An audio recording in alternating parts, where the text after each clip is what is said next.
After exploring abnormality from a biblical and secular perspective, this assignment addresses how I, as a Christian and counselor in training, personally view abnormality and psychopathology.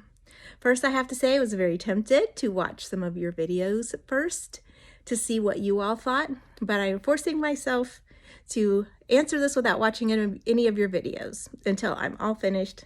But first of all, I think that psychopathology is more normal than abnormal.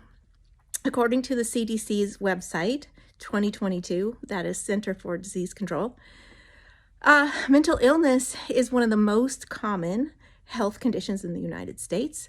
In fact, more than 50% will be diagnosed with a mental disorder at some point in their life.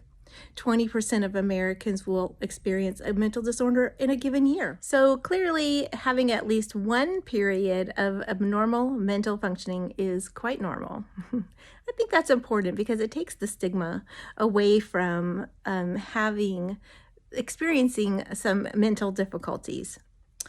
I also believe we're complex beings. We are affected by our environment, genetics, and not to mention that we have a highly tuned physical form that when things get off balance, it can affect us greatly.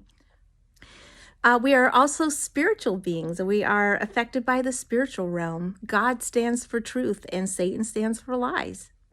I believe that all of these factors are interconnected. I believe that organic issues can affect cognitive function, and that can affect our ability to distinguish between truth and lies.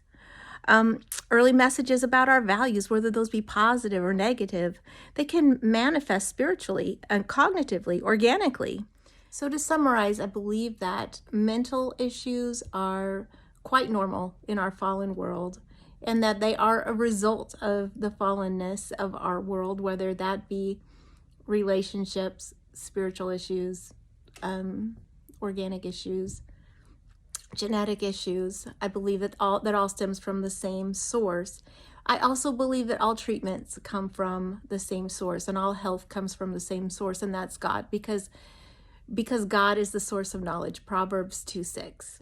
So I believe that advances in understanding and treatment in mental disorders are from God. They are from God's grace and mercies. And now that I have finished this video, I get to watch your videos and see what you think.